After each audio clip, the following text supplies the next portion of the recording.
Line लगा लो। अगर तुम कस करके दोनों के दोनों इस घड़े को पकड़ा रखे तो चाहे सृष्टि का अंत हो जाए, ये तुम्हारा फैसला नहीं होगा। तुम में कोई भी कमजोर नहीं है, तुम में दोनों ही बराबर के ताकतवर हो। जीत किसी की नहीं होगी, हार किसी की नहीं होगी।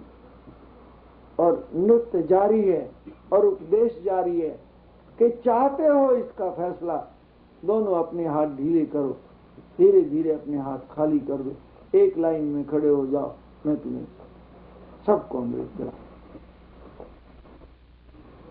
बहुत देर लड़ाई हो चुकी थी, सबने सोचा छोड़ दो। मोहिनी जी वायदा कर रही हैं कि सबको हिसाब से अमृत मिल जाएगा। सबने अपनी पकड़ छोड़ करके और लाइन में लग गए और मोहिनी ने घड़ा उठाया और घड़ा उठा करके भाग। ना देवताओं को पिलाया, ना असुरों को पिलाया और भागी। जब भागी तो पीछे देवता भी भागे कि तो हमारे साथ भी ठगी हो गई, असुर भी भागे कि हमारे साथ भी ठगी होगी। दोनों दौड़ जोर से, कभी वो घेरा डालते हैं, कभी वो ढेरा डालते हैं और मोहिनी आगे आगे जाते हुए उस अमृत के घड़े को 4 जगह झलका और खाली हो गया। पुराणों की कथा कहती है कि वो अमृत का घड़ा मोहिनी ने 4 जगह उल्टा। भारतवर्ष में ये जो घड़ा है, संस्कृत में इसे कहते हैं कुंभ। संस्कृत में घड़े का अर्थ है कुंभ। वो जो अमृत का कुंभ था वो 4 जगह खाली हुआ, और जहां 4 जगह खाली हुआ वहां भारतवर्ष में लगता है कुंभ का मेला, और वहां होता है। और मोहिनी ने आकाशवाणी हुई कि ये पृथ्वी जब तक रहेगी, ये अमृत का घड़ा हर 12 वर्ष के बाद और हर 6 वर्ष के बाद जहां मैंने ये उड़ेला है वहां फिर से प्रकट होगा। और उस घड़ी में जो स्नान करेगा वो पाप ताप से मुक्त हो जाएगा, जिसकी कभी गति नहीं होती, जिसका ऐसा पाप जो कभी भुगतने से छुटकारा नहीं होता।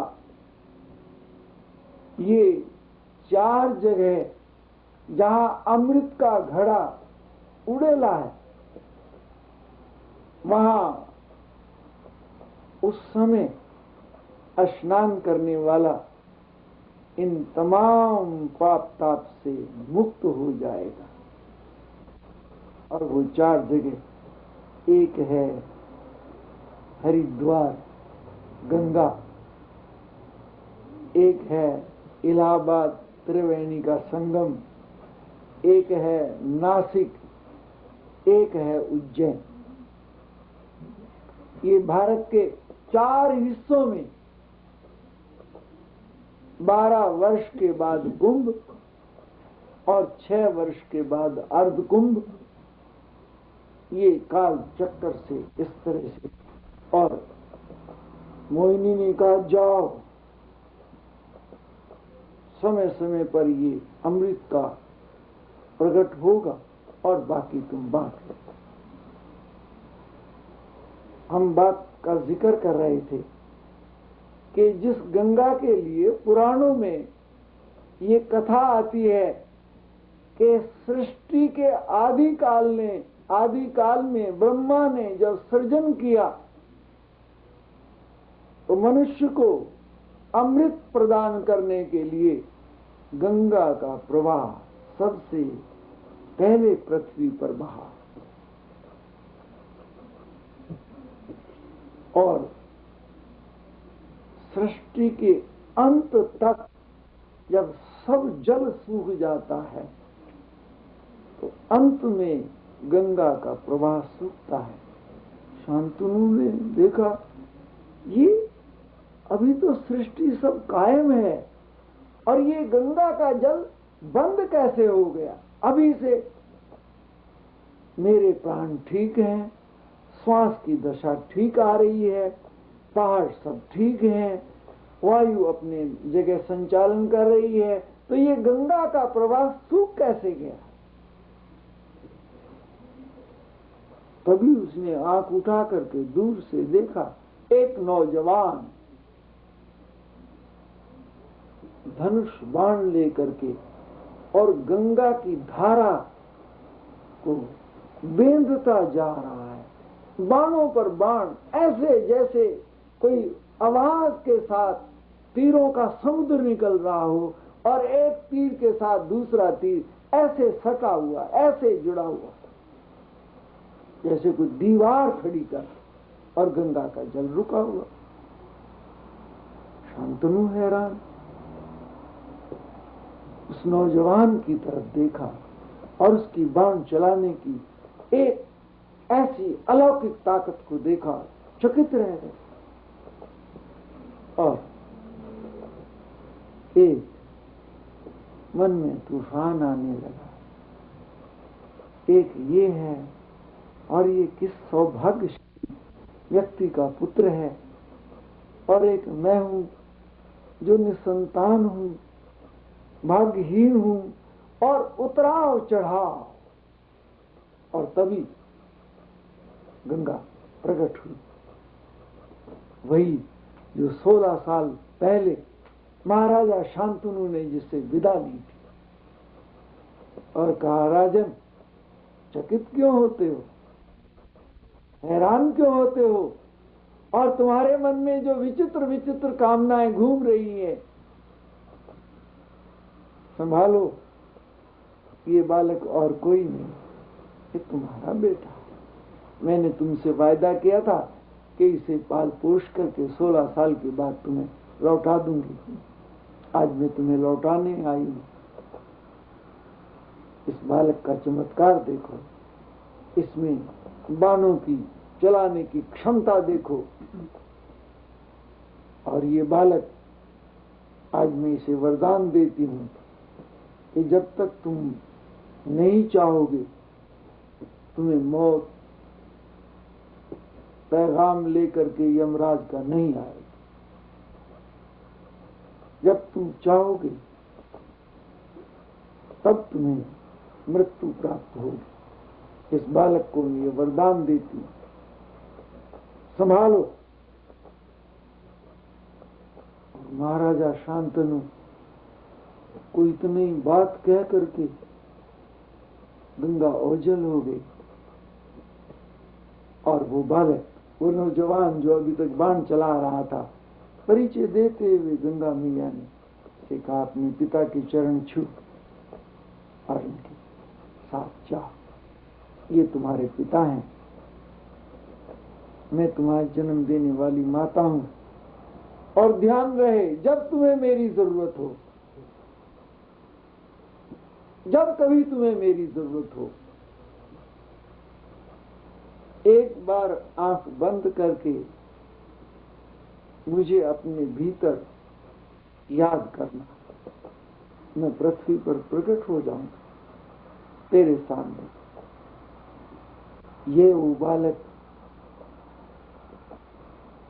गंगा ने चलते वक्त भीष्म पिता से कहा था, आज से मैं इस बालक का नाम देवव्रत रखती।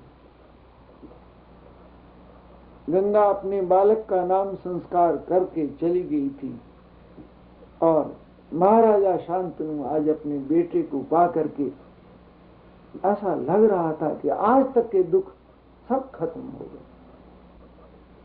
बेटा पा करके निहाल हो रहा था।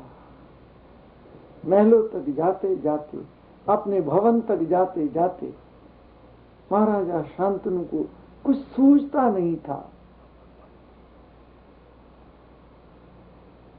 जाकर के एक विशाल उत्सव मनाया। राज्य के लोगों ने अपना उत्तराधिकारी पाकर के और उसके दर्शन करके और उसके तेज के दर्शन करके और उसके प्रभाव को देख करके आनंद विभोर हो रहे थे, जश्न मना रहे थे। जश्न मना, ठंडा हो गया और मनुष्य के मन की ये पीड़ा है कि 2 दिन के बाद खुशी भी ठंडी हो जाती है, 2 दिन के बाद गमी भी ठंडी हो जाती है। काल का ऐसा प्रवाह है कि दबते दबते कुछ देर के बाद केवल धुंधली सी स्मृति रह जाती है। एक दिन वो था।